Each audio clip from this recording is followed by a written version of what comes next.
അസ്സലാമു അലൈക്കും വറഹ്മത്തുള്ള. പ്രിയപ്പെട്ട 6ാം ക്ലാസ്സിലെ വിദ്യാർത്ഥികളെ, ഇൻഷാ അല്ലാ ഇന്ന് നമ്മൾ നോക്കാൻ പോകുന്നത് 6ാം ക്ലാസ്സിലെ താരീഖിലെ പാദവാർഷിക പരീക്ഷയ്ക്കുള്ള ആദ്യത്തെ 5 ചാപ്റ്ററിന് ചോദിക്കാൻ ചാൻസ് ഉള്ള ഒരുപാട് ക്വസ്റ്റ്യൻസും അതുപോലെ തന്നെ ഓരോ പാഠത്തുനിന്ന് എന്തൊക്കെയാണ് കാര്യമായിട്ട് പഠിക്കേണ്ടത് എന്നുള്ള കാര്യങ്ങളൊക്കെയാണ് ഈ വീഡിയോയിലൂടെ ചർച്ച ചെയ്യുന്നത്. നിങ്ങൾക്ക് ഉപകരിക്കുകയാണെങ്കിൽ ഇൻഷാ അല്ലാ സബ്സ്ക്രൈബ് ചെയ്യണം കേട്ടോ. നോക്കാം, ഫസ്റ്റ് ശരി ഉത്തരം കണ്ടെത്തുക എന്നുള്ളതാണ്. ആ ശരി ഏതാണെന്ന് വെച്ചാൽ അതിന് നേരെ ശരി അടയാളപ്പെടുത്താനാണ് ഒന്നാമത്തെ ചോദ്യം. ഉമർ റളിയല്ലാഹു അൻഹുവിന്റെ ഭരണകാലം എത്രയാണെന്നുള്ളതാണ്. 2 വർഷവും 3 മാസവും. അത് ശരിയാണെങ്കിൽ അതിന് ശരി അടയാളപ്പെടുത്തുക. 12 വർഷമാണെങ്കിൽ അതിന് ശരി അടയാളപ്പെടുത്തുക. 10 വർഷമാണെങ്കിൽ അതിന് ശരി അടയാളപ്പെടുത്തുക. എത്രയാണ്? 10 വർഷമല്ലേ? 10 വർഷമാണ് കേട്ടോ. ഇനി അടുത്തത് 600 ഒട്ടകങ്ങളും 1000 ദീനാറുകളും മുസ്ലിം സൈന്യത്തിന് ദാനമായി നൽകിയത് ആരെന്ന് തബൂക്ക് യുദ്ധത്തിന് ആരാണ്? ഉസ്മാൻ റളിയല്ലാഹു അൻഹു. ഉമർ റളിയല്ലാഹു അൻഹുവിന്റെ ഭരണകാലത്ത് നടന്ന യുദ്ധം ഏതാണെന്നാണ്. ഉമർ റളിയല്ലാഹുവിന്റെ ഭരണകാലത്ത് നടന്ന യുദ്ധം ഏതാണ്? ഖാദിസിയ്യ യുദ്ധം. സക്കാത്ത് നിഷേധികളെ നേരിട്ടു. ആരാണ് സക്കാത്ത് നിഷേധികളെ നേരിട്ടത്? അബൂബക്കർ റളിയല്ലാഹു അൻഹു, അലി റളിയല്ലാഹു അൻഹു, ഉമർ റളിയല്ലാഹു അൻഹു. ആരുടെ ഭരണകാലത്തായിരുന്നു? അബൂബക്കർ റളിയല്ലാഹു അൻഹുവിന്റെ. നിരവധി ഹാഫിളുകൾക്ക് ഷഹീദായ യുദ്ധം. നിരവധി ഹാഫിളുകൾ ഷഹീദായ യുദ്ധം ഏത് യുദ്ധം? ഖാദിസിയ്യ യുദ്ധം, യർമൂക്ക് യുദ്ധം, യമാമ യുദ്ധം. ഏത് യുദ്ധമാണ്? യമാമ യുദ്ധത്തിലല്ലേ? അത് മുഖേനയുള്ള പിന്നെ ഖുർആനൊക്കെ അച്ചടിക്കാൻ വേണ്ടി നീങ്ങണല്ലേ? അപ്പൊ യമാമ യുദ്ധം കേട്ടോ. സിദ്ദീഖ് റളിയല്ലാഹു അൻഹുവിന്റെ ഓമന പേര് എന്തായിരുന്നു? എന്താണ് സിദ്ദീഖ് റളിയല്ലാഹു അൻഹുവിന്റെ ഓമന പേര്? അബൂബക്കർ അല്ലേ? സിദ്ദീഖ് എന്നുള്ള വിളിപ്പേരും അതുപോലെ അബൂബക്കർ എന്ന ഓമന പേരും എന്നാണല്ലോ ഒന്നാം പാഠത്തിന്റെ അവസാനം പഠിച്ചത്. അടുത്ത ചോദ്യമാണ്, ഉത്തരം എഴുതാം. സ്വഹാബികൾ ബനു സാഇദ ഗോത്രക്കാരുടെ പന്തലിൽ യോഗം ചേർന്നത് എന്തിനായിരുന്നു? എന്തിനു? നബി സല്ലല്ലാഹു അലൈഹി വസല്ലം തങ്ങൾ വഫാത്തായപ്പോൾ സ്വഹാബികൾ ബനു സാഇദ ഗോത്രക്കാരുടെ പന്തലിൽ യോഗം ചേർന്നു. എന്തിന്? നബി തങ്ങൾക്ക് ശേഷം ആരായിരിക്കണം ഖലീഫ എന്ന് തീരുമാനിക്കാൻ. എന്തിനെന്നു? നബി തങ്ങൾക്ക് ശേഷം ആരായിരിക്കണം ഖലീഫ എന്ന് തീരുമാനിക്കാൻ. അടുത്ത ചോദ്യമാണ്, സിദ്ദീഖ് റളിയല്ലാഹു അൻഹുവിന്റെ ആദ്യ നാമം എന്തായിരുന്നു? അപ്പൊ സിദ്ദീഖ് റളിയല്ലാഹുവിന്റെ ഫസ്റ്റത്തെ പേര് എന്തേന്നു? ആദ്യ നാമം അബ്ദുൽ കഅബ എന്നായിരുന്നു. ഖുർആൻ സമാഹരിക്കാൻ ഖലീഫ നിയോഗിച്ച സ്വഹാബി ആരാണ്? സെയ്ദ് ബിൻ സാബിത്ത് റളിയല്ലാഹു അൻഹുവിന്റെ കീഴിലാണ് ഖുർആൻ സമാഹരണം നടന്നത്. അപ്പൊ ആരാണ്? സെയ്ദ് ബിൻ സാബിത്ത് റളിയല്ലാഹു അൻഹു. ഖലീഫ ഉമർ റളിയല്ലാഹു അൻഹുവിന്റെ കാലത്ത് ഈജിപ്ത് കീഴടക്കിയത് ആരാണ്? ഈജിപ്ത് കീഴടക്കിയത്? ഹിജ്റ 20 അംർ ബിൻ ഹാസ് റളിയല്ലാഹു അൻഹുവിന്റെ നേതൃത്വത്തിലാണ് ഈജിപ്ത് കീഴടക്കിയത്. അപ്പൊ ആരാണ്? അംർ ബിൻ ഹാസ് ട്ടോ. എന്നാണ് വെച്ചാൽ ഹിജ്റ 20 കേട്ടോ. ആരാണ് മുസ്ഹഫ് പകർത്തി എഴുതിയത്? മുസ്ഹഫ് പകർത്തി എഴുതിയത് ആരാണ്? സമാഹരണം നടത്തിയത് സെയ്ദ് ബിൻ സാബിത്ത് റളിയല്ലാഹു അൻഹു ആണെങ്കിലും പകർത്തി എഴുതിയത് ആരാണ്? സെയ്ദ് ബിൻ സാബിത്ത് റളിയല്ലാഹു അൻഹു തന്നെയാണ് ട്ടോ. അപ്പൊ ഇനി മാറണ്ട. അടുത്ത ചോദ്യമാണ്, ഉമർ റളിയല്ലാഹു അൻഹുവിന്റെ ഭരണകാലത്ത് ഇസ്ലാമിലായ രാജ്യങ്ങൾ ഏതൊക്കെ എഴുതാനാണ്. ഇപ്പൊ പേർഷ്യ, ഷാം, ഈജിപ്ത്, ഈ 3 രാജ്യങ്ങളെ പേര് പഠിച്ചു വെച്ചാൽ മതി കേട്ടോ. Persia, Sham, Egypt. ഇനി അബൂബക്കർ റളിയല്ലാഹു അൻഹുവിന്റെ ഭരണ നേട്ടങ്ങൾ ഏതൊക്കെയാണ്? ഖുർആൻ സമാഹരണം, സക്കാത്ത് നിഷേധികൾക്കെതിരെയുള്ള പോരാട്ടം, കള്ളപ്രവാചകന്മാർക്കെതിരെയുള്ള പ്രതിരോധം. ഇത് 3ആണ് അബൂബക്കർ റളിയല്ലാഹു അൻഹുവിന്റെ ഭരണ നേട്ടങ്ങള്. അടുത്ത ക്വസ്റ്റ്യൻ ആണ്, കള്ളപ്രവാചകന്മാർ ആരൊക്കെയാണ്? മുസൈലിമത്തുൽ കല്ലാബ്, അതുപോലെ തുലൈഹ, അസ്വദുൽ അനസി, സജാഹ്. ഇവരാണ് കള്ളപ്രവാചകന്മാർ കേട്ടോ. അപ്പൊ ഇവരെ പേര് പഠിച്ചേക്ക. ചിലപ്പോ 3 പേരോ 2 പേരൊക്കെ എഴുതാൻ ചോദിക്കും, അല്ലെങ്കിൽ കള്ളപ്രവാചകന്മാരുടെ പേര് എഴുതുക എന്ന് പറയും. അടുത്ത ക്വസ്റ്റ്യൻ ആണ്, ആര് ആരോട് പറഞ്ഞു എന്നാണ് ഇതിന്റെ. അന്ത്യനാളിൽ എന്റെ ചുമടുകൾ നീ വഹിക്കുമോ എന്ന് ആരോടെ പറഞ്ഞത്? ഉമർ റളിയല്ലാഹു അൻഹു അസ്ലം റളിയല്ലാഹു അൻഹുവിനോട്. അടുത്ത ക്വസ്റ്റ്യൻ ആണ്, ആര് പറഞ്ഞു എനിക്ക് വഹിക്കാൻ കഴിയാത്ത ഒരു ഭാരമാണ് നിങ്ങൾ എന്നെ ഏൽപ്പിച്ചത്? ഇത് ആരാണ് പറഞ്ഞത്? ആര് പറഞ്ഞതാണ്? ഉമർ റളിയല്ലാഹു അൻഹു കേട്ടോ. ഇനി അടുത്തത് നോക്കി, ഇന്ത്യയിൽ ഞാൻ ആഗ്രഹിക്കുന്നത് ഖലീഫ ഉമറിന്റെ ഭരണമാണ്. ഇതാരാ പറഞ്ഞത്? ഗാന്ധിജി. നബി സല്ലല്ലാഹു അലൈഹി വസല്ലമ ചെയ്യാത്ത കാര്യം ഞാൻ ചെയ്യുകയോ? ഇതാര് പറഞ്ഞതാണ്?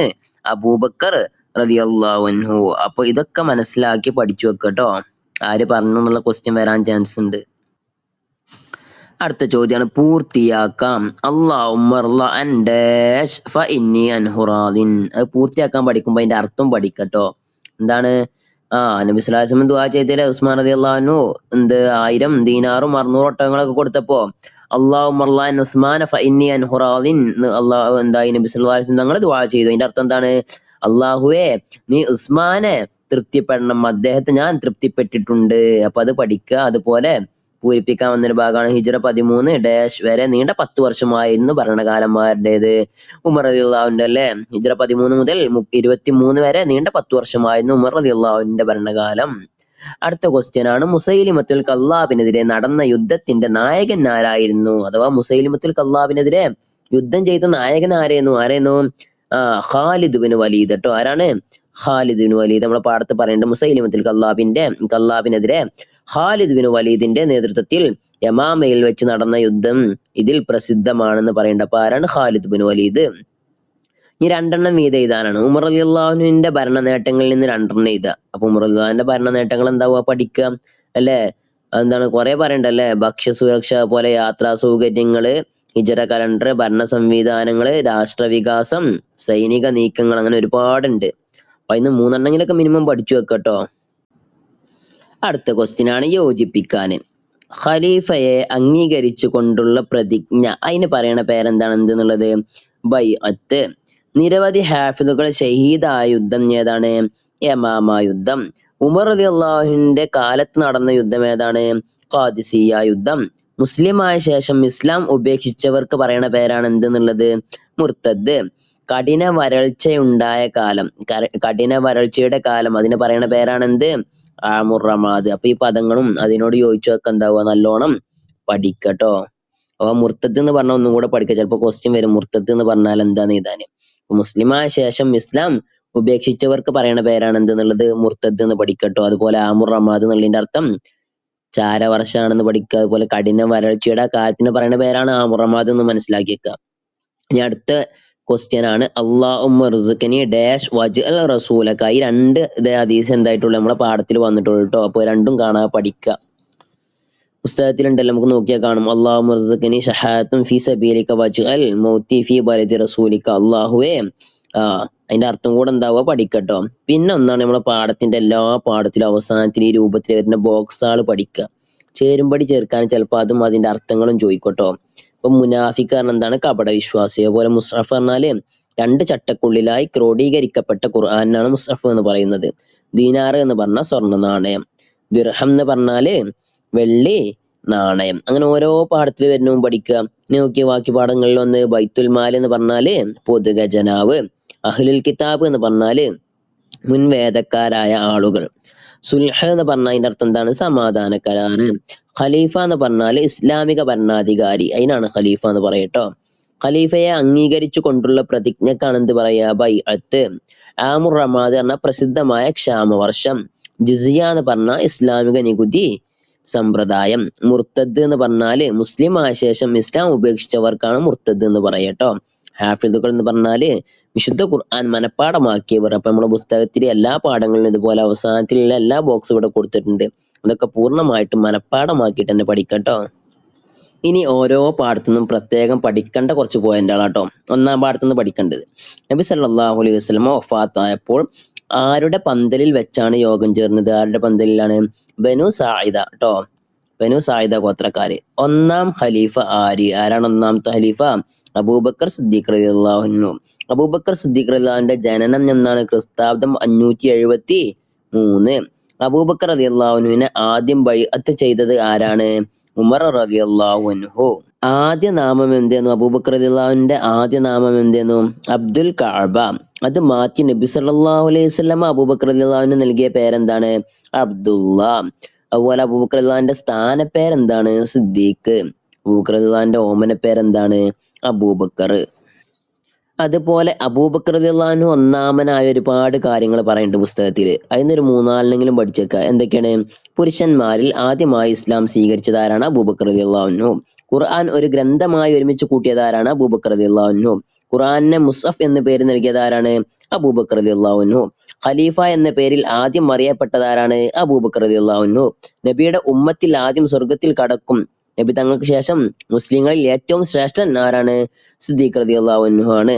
അപ്പൊ ഇത്രയും പോയിന്റാണ് 1-ാം പാഠത്തിൽ നിന്ന് നിർബന്ധമായും പഠിക്കേണ്ടത്. അത് എല്ലാ വിദ്യാർത്ഥികളും പഠിക്കട്ടോ. അതുപോലെ 2-ാം പാഠത്തിൽ നിന്ന് പഠിക്കേണ്ട കാര്യങ്ങളാണ്.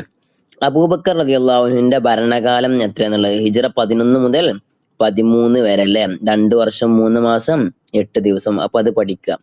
അതുപോലെ അബൂബക്കർ റളിയല്ലാഹു അൻഹു വഫാത്തായത് എന്നാണ് ഹിജ്റ 13 ജമാദുൽ ഉഖ്റ 22, അതായത് ക്രിസ്താബ്ദം 634. അബൂബക്കർ റളിയല്ലാഹുവിന്റെ മക്ബറ എവിടെ സ്ഥിതി ചെയ്യണേ? ഹുജറത്തു ഷരീഫയിലല്ലേ. അപ്പൊ ഇതാണ് രണ്ടാം പാഠത്തുനിന്ന് പഠിക്കാനുള്ളത്. ഇനി ബാക്കി നോക്കാം രണ്ടാം പാഠത്തുനിന്ന് പഠിക്കണ്ടേ. ഹിജ്റ 12-ാം വർഷം നടന്ന യുദ്ധം ഏതാണ്? ഏത് യുദ്ധമാണ് ഹിജ്റ 12-ാം വർഷം നടന്നത്? യമാമ യുദ്ധം. ഖുർആൻ സമാഹരിക്കാൻ ആവശ്യപ്പെട്ടതാരാണ്? ഉമർ റളിയല്ലാഹു അൻഹു. ഖുർആൻ സമാഹരണം നടത്തിയതാരാണ്? സെയ്ദ് ഇബ്നു സാബിത്ത് റളിയല്ലാഹു അൻഹു. കള്ളപ്രവാചകന്മാർ ആരെല്ലാം? ആരൊക്കെയാണ് കള്ളപ്രവാചകന്മാര്? മുസൈലിമത്തുൽ കല്ലാബ്, തുലൈഹ, അസ്വദുൽ അനസി, സജാ, ഇത്ര ആൾക്കാരുടെ പേരുകൾ പഠിക്കണം കേട്ടോ. മുസൈലിമത്തുൽ കദ്ദാബിനെതിരെ യുദ്ധം ചെയ്ത ആരേന്നു? Khalid bin Waleed. ഏത് യുദ്ധത്തിലേന്നു മുസൈലിമത്തുൽ കദ്ദാബും ഖാലിദ് ബിൻ വലീദും ഏറ്റുമുട്ടിയത്? യമാമ യുദ്ധത്തിൽ കേട്ടോ. അബൂബക്കർ റളിയല്ലാഹു അൻഹു ശേഷം ഖലീഫയായി വന്നതാരാണ്? ഉമർ റളിയല്ലാഹു അൻഹു. അപ്പൊ ഇത്രയും ക്വസ്റ്റ്യൻസ് ആണ് രണ്ടാം പാഠത്തുനിന്ന് പ്രധാനമായിട്ടും പഠിക്കേണ്ടത് കേട്ടോ. ഇനി മൂന്നാം പാഠത്തുനിന്ന് പഠിക്കേണ്ട കാര്യങ്ങളാണ്. ആദ്യമായി അമീറുൽ മുഅ്മിനീൻ എന്ന പേരിൽ അറിയപ്പെട്ടത് ആരാണ്? ഉമർ റളിയല്ലാഹു അൻഹു. കഠിനമായ വരൾച്ച അനുഭവപ്പെട്ടത് എന്നായിരുന്നു? ഹിജ്റ 18 കേട്ടോ. അപ്പൊ ചിലപ്പോ ബ്രാക്കറ്റില് യോജിപ്പിക്കാനോടത്ത് ഇങ്ങനെ ഉണ്ടാവും. ഒരു സൈഡിൽ റമാദ് ഉണ്ടാവും, അതുപോലെ ഒരു സൈഡിൽ ഹിജ്റ 18 ഉണ്ടാവും. അപ്പൊ അതാണ് യോജിപ്പിക്കേണ്ടത് എന്ന് മനസ്സിലാക്കി വെക്കുക. ഈ സമയം ഉമർ റളിയല്ലാഹു അൻഹു ആരെ തവസ്സുലാക്കിയാണ് ദുആ ചെയ്തത്? അപ്പൊ വരൾച്ച അനുഭവപ്പെട്ട സമയത്ത് ഉമർ റളിയല്ലാഹു അൻഹു ആരെ തവസ്സുലാക്കിയാണ് ദുആ ചെയ്തത്? അബ്ബാസ് റളിയല്ലാഹു അൻഹുവിനെ. ഉമർ റളിയല്ലാഹു അൻഹുവിന്റെ വൃത്തൻ ആരായിരുന്നു? അസ്ലം റളിയല്ലാഹു അൻഹു. അതുപോലെ ഈ പാഠത്തിലെ വരൾച്ചന്റെ സംഭവം ഉണ്ടല്ലോ, അത് മനസ്സിലാക്കിക്കുക. അതുപോലെ ഉമർ റളിയല്ലാഹു അൻഹു അസ്ലം റളിയല്ലാഹു അൻഹു നടന്നു പോണ സമയത്ത് കുട്ടികളുടെ കരച്ചിൽ കേട്ട് അവർക്ക് ഭക്ഷണമൊക്കെ എത്തിക്കുമല്ലോ, ആ സംഭവമൊക്കെ മനസ്സിലാക്കി പഠിക്കട്ടോ. ഇനി നാലാം പാഠം അതിൽ നിന്ന് പഠിക്കേണ്ട കാര്യങ്ങളാണ്. ഉമർ റളിയല്ലാഹു അൻഹുവിന്റെ ഭരണകാലം എത്രയാണ് എന്നുള്ളത്. എത്രയാണ്? ഹിജ്റ 13 മുതൽ 23 വരെ നീണ്ട 10 വർഷക്കാലമായിരുന്നു ഉമർ റളിയല്ലാഹുവിന്റെ ഭരണകാലം. ആദ്യമായി സൈനിക രജിസ്റ്റർ കൊണ്ടുവന്നതാരാണ്? ഉമർ റളിയല്ലാഹു അൻഹു.